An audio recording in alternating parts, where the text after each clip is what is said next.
तो ऐसा क्या है जो इस देश को प्रेरणा देता है? जो लोग हमें बाहर से देखते हैं, उन्हें लगता है कि हम एक असंभव उथल-पुथल हैं। अगर आप चाहते हैं कि ये देश एक बड़ा व्यवसाय बन जाए, तो हमें कुछ बदलाव लाने होंगे जो तकलीफ देंगे।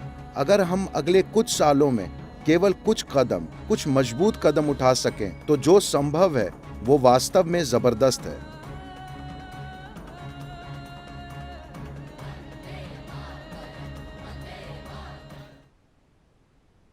देश, जाति, धर्म, नस्ल, विचारधारा और भाषाओं की समानता के कारण बनते हैं।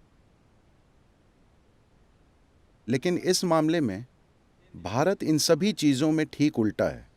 यहां ऐसी समानताएं बिल्कुल नहीं पाई जाती। अगर आप सिर्फ 50-100 किलोमीटर की दूरी तक जाएं, तो लोग अलग दिखेंगे, भाषा अलग होगी, पहनावा अलग होगा, बेशक भोजन भी अलग होगा, सब कुछ अलग होगा। लेकिन 10,000 से अधिक वर्षों से हम एक देश रहे हैं। तब भी जब हम उस समय के 200 से अधिक विभिन्न राजनीतिक शासकों द्वारा शासित थे, तब भी हमें एक देश कहा जाता था। न केवल हमने खुद को, बल्कि बाकी दुनिया ने भी हमें एक देश के रूप में देखा, भले ही राजनीतिक रूप से हम 200 से अधिक राज्य थे। तो ऐसा क्या है जो इस देश को प्रेरणा देता है? जो लोग हमें बाहर से देखते हैं, उन्हें लगता है कि हम एक असंभव उथल-पुथल हैं। लेकिन हमारी उथल-पुथल ऐसी है, अगर आप एक फूलों वाले साफ बगीचे की तुलना किसी जंगल से करें, तो जो फूलों वाले बगीचे में रहे हैं, वे जंगल में खोया हुआ महसूस करेंगे। लेकिन अगर आप एक महीने तक फूलों के बगीचे की देखभाल न करें, तो ये बगीचे जैसा बिल्कुल नहीं रहेगा। लेकिन जंगल लाखों वर्षों से वही है। तो जो सतह पर अस्त व्यस्त दिखता है, वो अपने आप में एक बहुत ही लचीला संगठन है। इसे न समझकर बहुत सारे लोग इसे तोड़कर देश में एक नया, बहुत बनावटी स्तर का संगठन लाने की कोशिश कर रहे हैं, जो हमारे लिए काम नहीं करेगा। वास्तव में हम कुछ उथल-पुथल का आनंद लेते हैं। अगर उथल-पुथल ना हो, तो हम खोया हुआ महसूस करते हैं। एक देश बनाने के लिए कुछ बुनियादी बातें हैं। 3 मूल बातों में से क्षेत्र या भूगोल पहली बुनियादी चीज है। जब भूमि की बात आती है, जब हमने 1947 में इस नए भारत का निर्माण शुरू किया, तो हमने इस भूमि को टुकड़ों में तोड़ने की सबसे बुनियादी गलती की। 3 टुकड़े, बिना ये समझे कि इन टुकड़ों से हमेशा की समस्या पैदा हो जाएगी। 1947 या 48 में क्या हुआ था, मैं इसके बारे में कोई राजनीतिक टिप्पणी देने के लिए यहां नहीं आया हूं। महत्वपूर्ण बात यह है कि यह हमेशा एक व्यापारिक देश रहा है। राजनीतिक संगठन आए और चले गए, राजा और साम्राज्य आए और चले गए, लेकिन व्यापार चलता रहा। हम दुनिया के सबसे बड़े बिजनेस थे। कोलंबस, वास्को डी गामा ने साहसपूर्ण समुद्री यात्राएं रोमांच के लिए नहीं की थी। वे धरती की सबसे बड़ी अर्थव्यवस्था की तलाश कर रहे थे। कोई भी उन सैकड़ों खोजी यात्राओं की बात नहीं करता है जिनके नाविक समुद्र में डूब गए थे। तो ये सबसे बड़ी अर्थव्यवस्था थी और ये वैसी बनी रही क्योंकि ये एक व्यापारिक देश था। ये राजनीतिक देश नहीं था, ये एक सैन्य देश नहीं था, ये एक व्यापारिक देश था। लेकिन हम ये भूल गए और हमने देश के दोनों सिरों को तोड़ दिया, जो हजारों वर्षों से हमारे व्यापार के मार्ग थे। हमेशा से हमने इन मार्गों से कारोबार किया था और हमने व्यापारिक मार्गों को तोड़कर एक देश बनाया, क्योंकि हम अपनी स्वतंत्रता में थोड़े अंधे हो गए थे। हमने देश को तोड़ दिया और हमारे व्यापारिक मार्गों को तोड़ दिया और हमने सोचा कि हम अपनी मेहनत से किसी तरह गुजारा कर लेंगे। पहले 40-50 साल बिना ये जाने निकल गए कि आखिर हमें खुद के साथ करना क्या चाहिए, क्योंकि जब तक हम ये समझें जब तक हमारा नेतृत्व ये समझा कि देश को सफल बनाने के लिए जो चीज़ ज़रूरी है वो सफल राजनीति नहीं है, जो चीज़ ज़रूरी है वो सफल सेना नहीं है, जो चीज़ ज़रूरी है वो है सफल व्यवसाय। जब तक हमें इसका एहसास हुआ तब तक 30-40 साल गुजर चुके थे। तो अब हम कह सकते हैं कि भारत में ये नई तरक्की सिर्फ 25 या 30 साल पुरानी है। 30 साल में मुझे लगता है कि हमने बहुत अच्छा काम किया है। आपको क्या लगता है? We could have done better. हम बेहतर कर सकते थे। पोस्टमार्टम करें तो हमेशा ऐसा लगता है हम बेहतर कर सकते थे, लेकिन 30 साल में एक इतना बड़ा और जटिल देश होते हुए हमने बहुत अच्छा काम किया है। लेकिन कुछ चीज़ों से हम धीमे रहे हैं। जैसे कि मैंने कहा, किसी देश का पहला आयाम उसका क्षेत्र या भूगोल है। दूसरा भाग है प्रक्रियाएं और प्रणालियां कि एक देश को कैसे कार्य करना चाहिए और उसके कानून और कार्यविधि हैं। इसमें भी हम धीमे रहे हैं और इस वजह से हमारे पास अब भी कई प्रणालियां और प्रक्रियाएं हैं जो हम पर राज करने वाली ताकतों ने लगाई थी, जिनका मूल इरादा नियंत्रण करना और पालन करवाना था। हमारे पास अब भी कई कानून और कई प्रक्रियाएं और प्रणालियां हैं जो सभी लोगों को नियंत्रित करने के बारे में हैं। वे मानव कौशल, प्रतिभा और बुद्धि और सबसे बढ़कर वे भारत के उद्योगों को आज़ादी नहीं देते। दुर्भाग्य से हमें इनमें से बहुत से विरासत में मिले हैं। अब जाकर हम ध्यान दे रहे हैं कि हम इन्हें कैसे बदल सकते हैं। हम इस मामले में धीमे रहे हैं।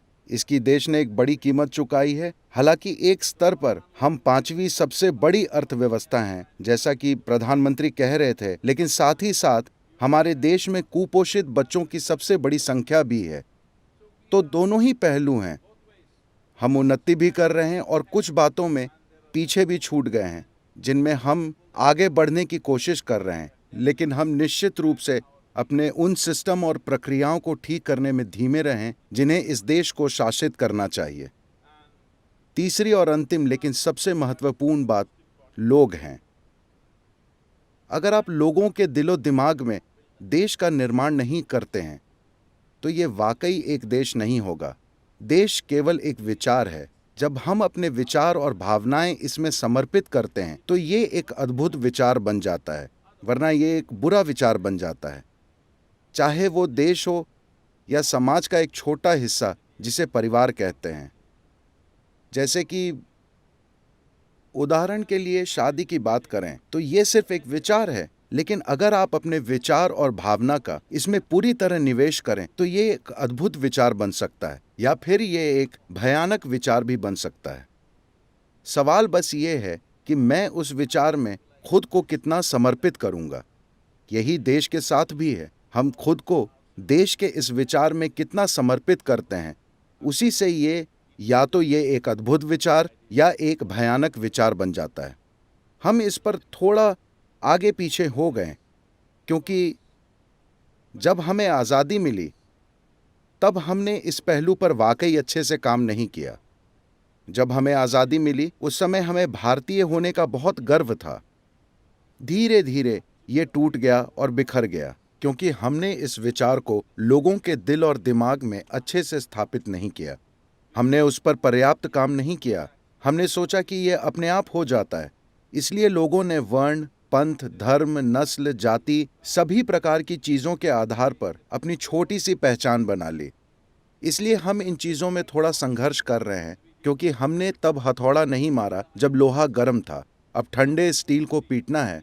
हम इस हद तक संघर्ष कर रहे हैं कि कुछ लोगों को ये भ्रम है कि उनका संबंध इस देश से है या कहीं और से। हमने दुर्भाग्य से इन भ्रमों को भ्रम रहने दिया। मुझे लगता है कि यह समाधान करने का समय है, क्योंकि अगर हम ये एक बात नहीं सुलझाते कि लोगों को ये स्पष्ट हो कि मैं इस देश का हूँ और मेरे लिए समृद्धि का एकमात्र तरीका इसका हिस्सा बनना और इसे संपन्न बनाना है, अगर ये हर किसी के दिलो दिमाग में स्पष्ट नहीं होता तो देश को आगे ले जाना एक संघर्ष होगा। तो ये 3 पहलू, इन तीनों का हमें समाधान करना होगा।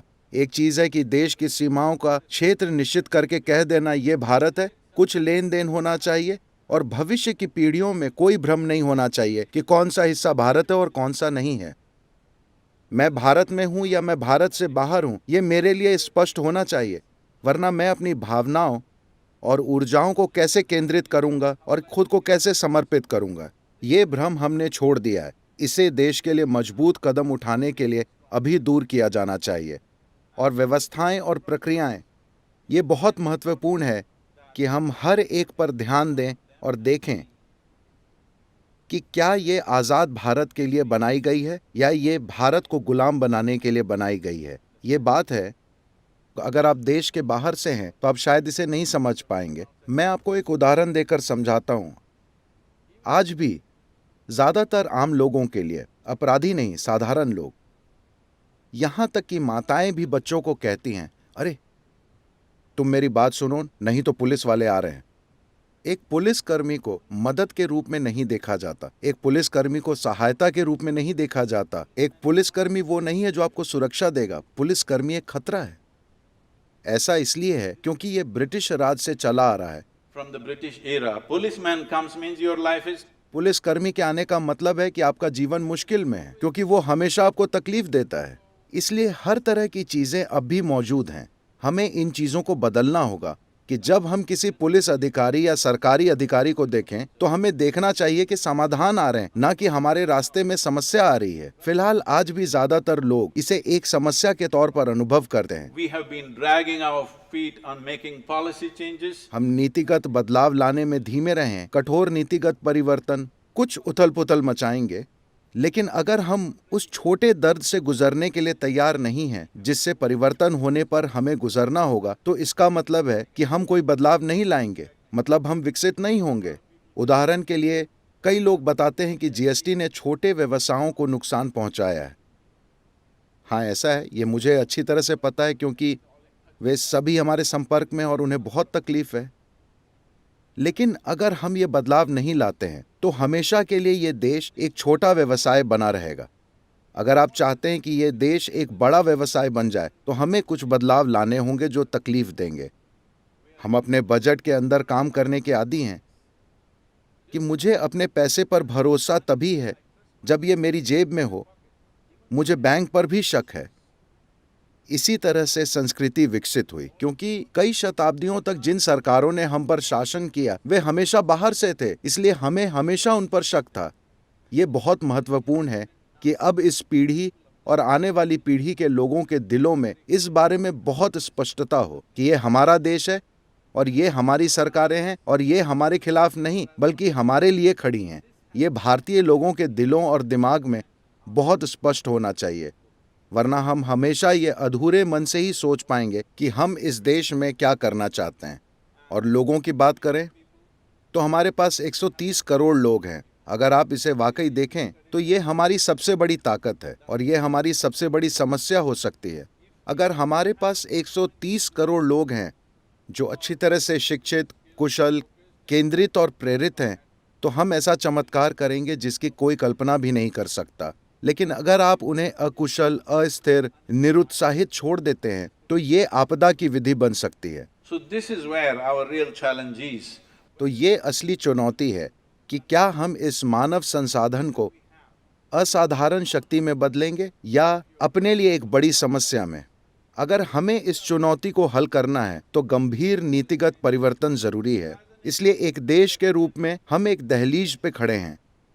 क्या हमारे पास कदम उठाने के लिए साहस और दृढ़ता है जो हमें दहलीज पार कराएंगे, या हम बस वहीं बैठे रहेंगे? बहुत से लोग सोचते हैं नहीं नहीं, हम सही रास्ते पर हैं। मैं आपको बता रहा हूं, खासकर अगर आप सही रास्ते पर हैं और वहां बहुत देर तक बैठे रहते हैं तो कोई आपको कुचल देगा। खासकर अगर आप सही रास्ते पर हैं तो हम एक कुचले हुए देश नहीं बने हैं, बल्कि एक ऐसा देश बन चुके हैं जो सही रास्ते पर है, सही गति से आगे बढ़ रहा है। यह महत्वपूर्ण है। जैसा कि मैंने पहले कहा था, यह व्यवसाय के हाथ में है। राजनीतिक नेतृत्व केवल एजेंडा निर्धारित कर सकता है, केवल नीति बना सकता है, लेकिन देश का असली निर्माण इस पर निर्भर करता है कि इस देश में व्यापार कैसे बढ़ेगा। मुझे पता है कि इसमें कठिनाइयां हैं, चुनौतियां हैं। I know there are challenges. भ्रष्टाचार की समस्याएं हैं, विभिन्न प्रकार की समस्याएं हैं, सभी रास्तों में रुकावटें हैं, लेकिन ये हमारा समय है। हम गौरवशाली अतीत के बारे में बातें कर सकते हैं, इससे कोई फर्क नहीं पड़ता। इस धरती पर ये हमारा समय है। हम इसे मानवता के इतिहास में सबसे जबरदस्त समय बनाएंगे या इसे सबसे खराब समय बनाएंगे, ये सब हमारे हाथ में है। कई चुनौतियां हैं, पर्यावरण की चुनौतियां हैं, पोषण की चुनौतियां हैं, संगठन संबंधी चुनौतियां हैं, निवेश की चुनौतियां हैं, लेकिन संभावना इतनी बड़ी है कि ये समस्याएं देश की संभावनाओं के आगे छोटी दिखती हैं। जो हमारे सामने मौजूद है वो इतना बड़ा है, अगर हम अगले कुछ सालों में केवल कुछ मजबूत कदम उठा सकें तो जो संभव है वो वास्तव में जबरदस्त है। सबसे बड़ी बात है, एक देश के रूप में हम हमेशा जिज्ञासुओं की भूमि रहे, न कि विश्वास करने वालों की भूमि। जिज्ञासु का अर्थ है कि हम अपनी अज्ञानता के प्रति समर्पित हैं। अज्ञानता की बुद्धिमानी को समझना बहुत महत्वपूर्ण है। अगर आप अपनी पहचान अपने ज्ञान के आधार पर बनाते हैं तो आपको यह समझना चाहिए कि इस जीवित ब्रह्मांड में जो हम जानते हैं वो बहुत ही छोटी सी जानकारी है। जो हम नहीं जानते या हमारे अज्ञान की प्रकृति असीम है। हमारा अज्ञान वाकई असीम है, इसलिए हम हमेशा इसके प्रति समर्पित रहे हैं। यही कारण है कि यह जिज्ञासुओं की भूमि है। देश की जड़ें इसी में हैं। इसमें हमने इस देश को इस तरह से विकसित किया है। इस देश में एक संस्कृति है जहां मानव प्रतिभा उजागर हुई, क्योंकि हम हमेशा उन चीजों की तलाश करते थे जो हम नहीं जानते हैं। यह है अज्ञानता की बुद्धि को समझना। ये समझना कि अगर आप एक जिज्ञासु बनकर जीते हैं तो जीवन हमेशा पूर्ण प्रवाह से घटित होता है। अगर आप विश्वास करने वाले बन जाते हैं तो आप वहीं रुक जाते हैं, लेकिन जब आप जिज्ञासु बनकर जीते हैं तो आप लगातार आग की तरह होते हैं। इसलिए इस आग को हमने हजारों वर्षों से प्रदर्शित किया। हमें इस आग को नहीं खोना चाहिए, क्योंकि इसी में हमारी समृद्धि है, इसी में हमारा भविष्य है।